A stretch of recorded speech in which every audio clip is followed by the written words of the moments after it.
Sistem peredaran darah. Sistem peredaran darah adalah salah satu sistem yang penting di dalam tubuh karena sistem ini mengedarkan darah berawal dari jantung ke seluruh tubuh dan masuk kembali ke jantung. Oleh karena itu, sistem peredaran darah manusia juga dikenali sebagai sistem peredaran darah tertutup karena darah mengalir di dalam saluran darah yang tertutup. Sistem peredaran darah terdiri dari darah dan alat peredaran darah, yaitu jantung dan pembuluh darah. Bagian-bagian darah itu merupakan cairan tubuh yang terdapat di dalam jantung dan pembuluh darah, yang mana fungsinya, pertama, alat pengangkutan di dalam tubuh atau mengedarkan oksigen dan sari-sari makanan yang diserap dari usus halus ke seluruh tubuh. Yang kedua, mengangkut sisa metabolisme dari jaringan tubuh ke alat ekskresi, yaitu ke ginjal. Yang ketiga, menjaga atau memelihara atau menetralkan agar suhu tubuh tetap. Keempat, mengedarkan air ke seluruh tubuh. Kelima, mengedarkan hormon dari kelenjar endokrin untuk mengatur fungsi sel-sel tubuh.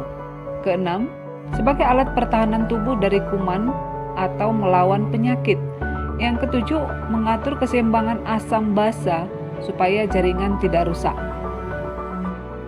Darah terbagi atas dua bagian besar, yaitu plasma darah sekitar 60% dan sel-sel darah 40%. Yang mana sel-sel darah itu adalah sel darah merah atau eritrosit, sel darah putih atau leukosit, dan keping-keping darah atau trombosit. Tubuh manusia mengandung lebih kurang 6 liter darah. Plasma darah yaitu darah tanpa sel-sel darah yang warnanya jernih kekuningan. Adapun komponen plasma darah yaitu air, protein darah, garam-garam mineral, bahan organik termasuk di situ bahan makanan, glukosa dan asam amino, hormon, zat sisa metabolisme termasuk di situ urea yang mana jumlahnya itu lebih kurang 90% daripada plasma terdiri dari air. Plasma darah itu terdiri dari serum, yaitu untuk kekebalan tubuh, dan fibrinogen untuk pembekuan darah. Sel darah merah memiliki fungsi mengangkut oksigen, mengangkut sari makanan, dan sisa metabolisme. Ciri-cirinya berbentuk pipih, cekung atau bikonkav atau berbentuk cakram, tidak berinti atau tidak bernukleus, kemudian berwarna merah karena mengandung hemoglobin, karena hemoglobin itu memberi warna merah. Pada saat embrio, sel darah merah dibentuk di hati dan di limpa.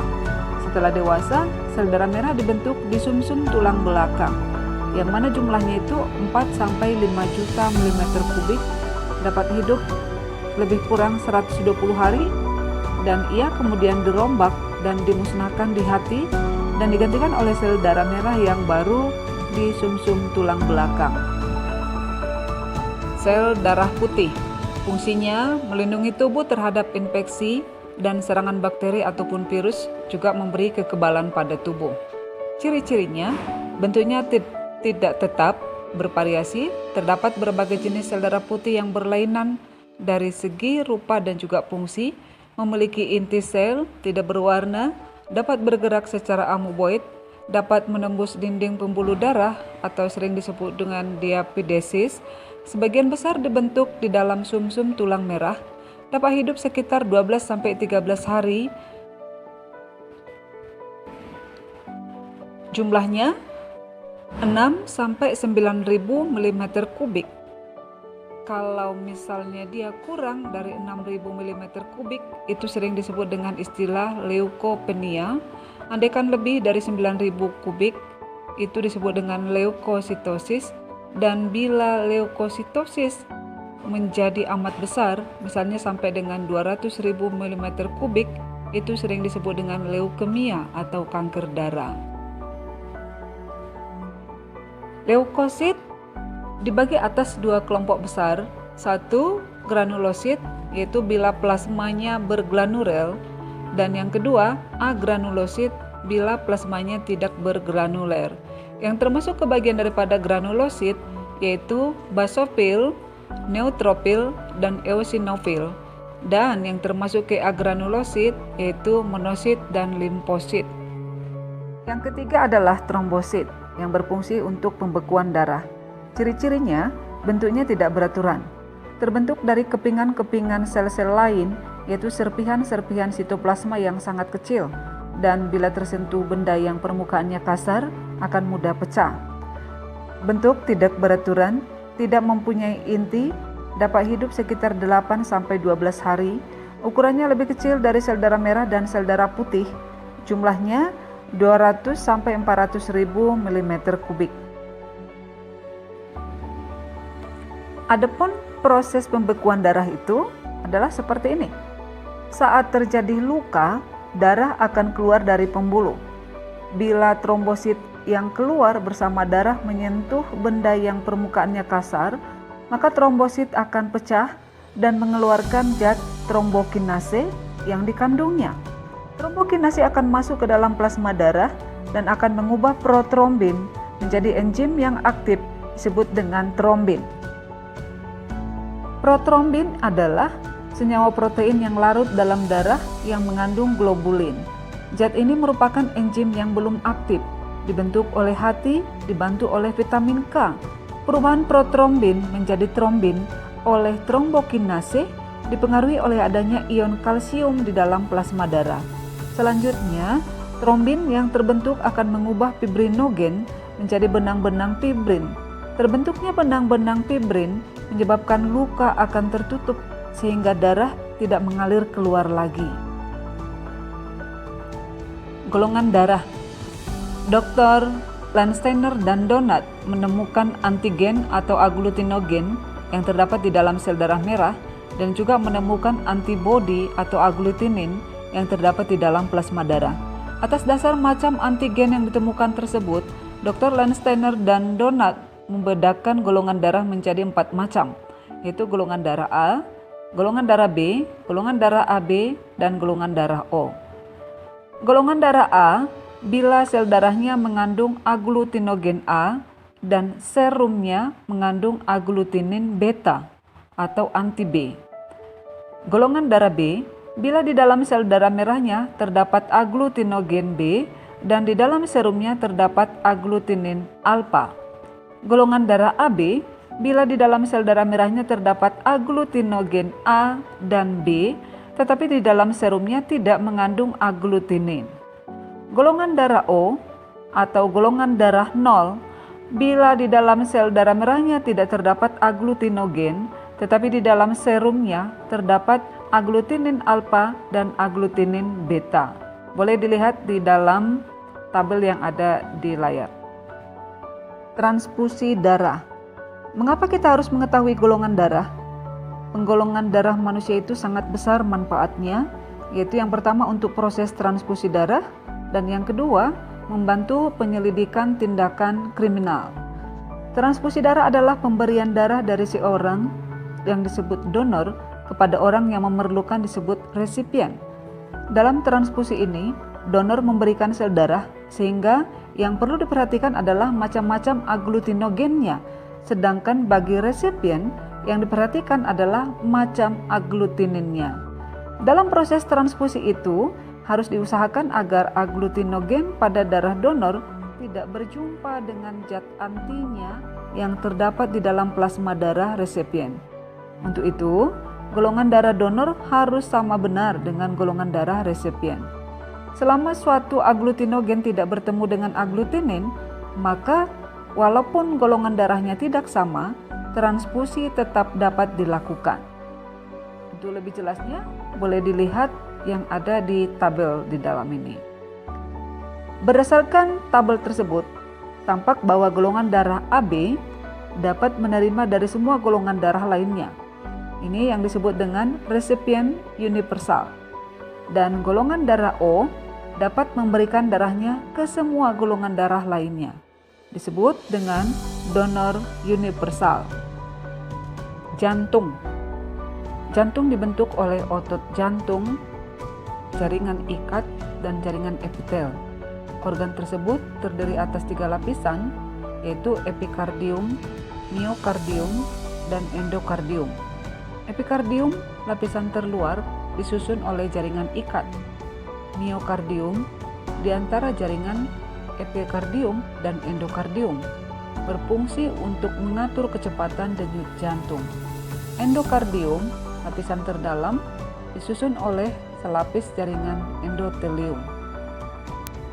Bagian-bagian jantung terdiri dari 4 ruang, yaitu 2 serambi atau atrium dan 2 bilik atau ventrikel. Antara serambi dan bilik dan antara bilik dan batang nadi terdapat klep atau valvula atau katup.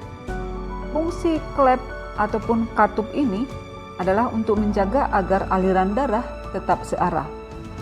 Katup-katup tersebut adalah katup berdaun 3 atau valvula tricuspidalis terdapat di antara serambi kanan dan bilik kanan. Katup ini berfungsi untuk mencegah agar darah dalam bilik kanan tidak kembali ke serambi kanan. Katup berdaun 2 atau katup mitral atau valvula bicuspidalis terdapat di antara serambi kiri dengan bilik kiri. Fungsinya untuk mencegah agar darah dalam bilik kiri tidak kembali ke serambi kiri. Katup berbentuk bulan sabit atau valvula semilunaris terdiri dari 3 daun dan terdapat pada pangkal nadi besar.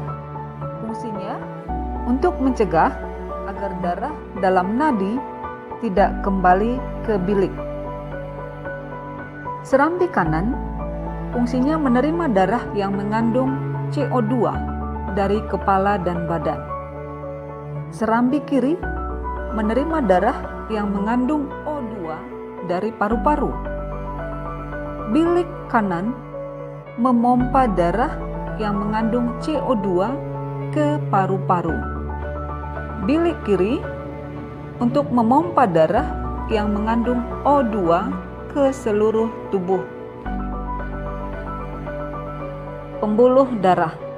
Pembuluh darah berfungsi untuk mengalirkan darah dari jantung ke seluruh alat tubuh dan sebaliknya.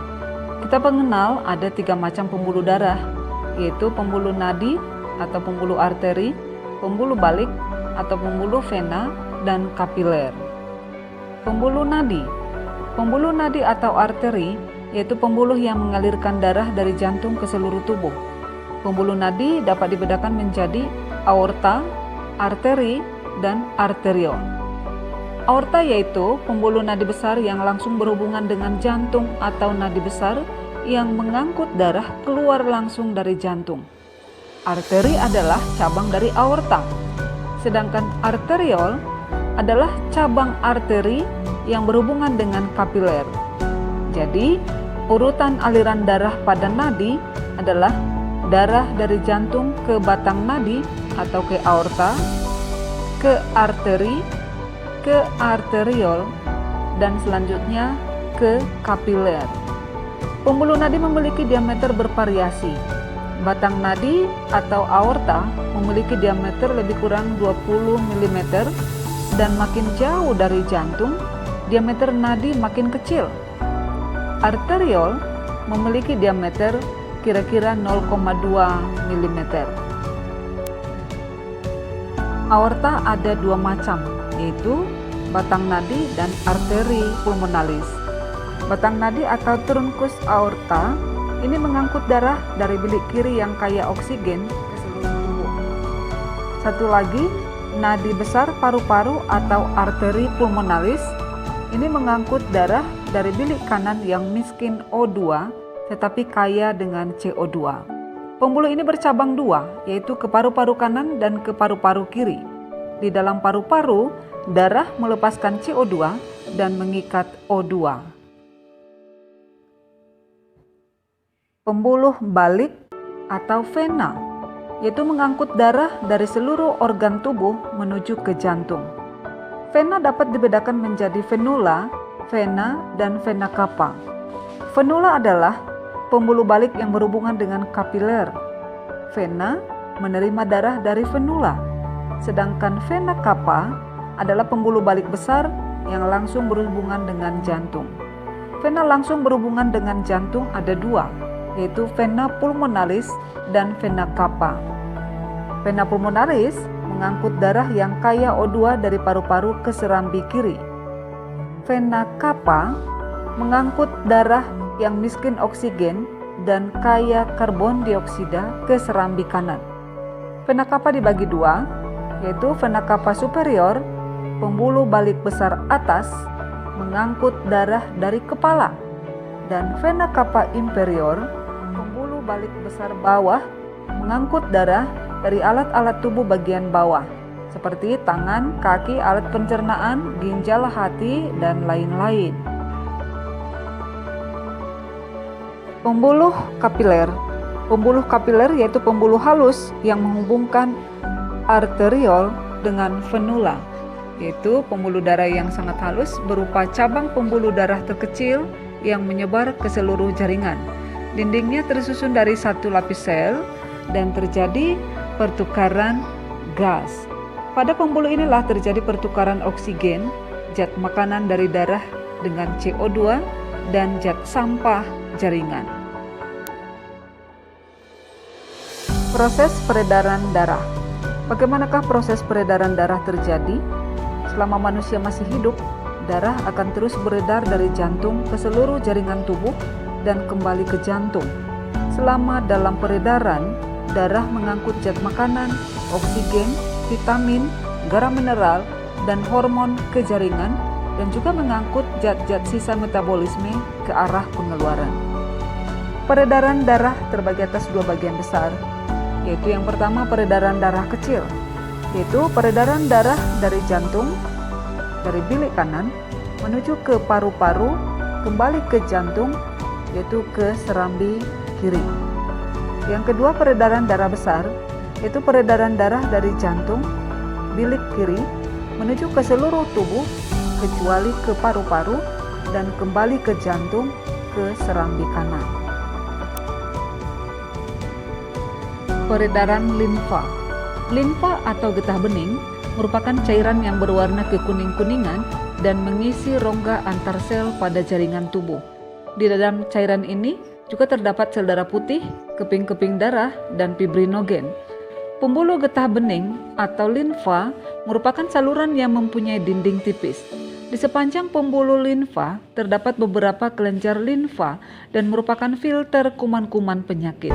Disebut demikian karena peran getah bening atau limfa tadi dapat membunuh kuman yang terdapat pada luka sehingga tidak berhasil masuk ke dalam peredaran darah. Pembuluh limfa juga memiliki banyak katup yang dapat mencegah peredaran darah kebalik. Pada pertemuan pembuluh-pembuluh limfa terdapat kelenjar limfa yang di dalamnya terdapat limfosit atau sel darah putih. Sistem limpatik pada manusia atau dapat kita sebut dengan getah bening adalah bagian yang penting dari sistem kekebalan tubuh kita. Dalam sistem ini akan menghasilkan, menyimpan, serta membawa sel darah putih dalam memerangi virus, infeksi, dan penyakit lainnya. Sistem ini terdiri dari beberapa organ yang fungsi masing-masing sebagai penunjang kekebalan pada tubuh. Saat fungsi organ-organ ini terganggu, maka tubuh akan mengalami kondisi yang cukup rentan terserang berbagai penyakit, sebab imunitasnya telah terganggu.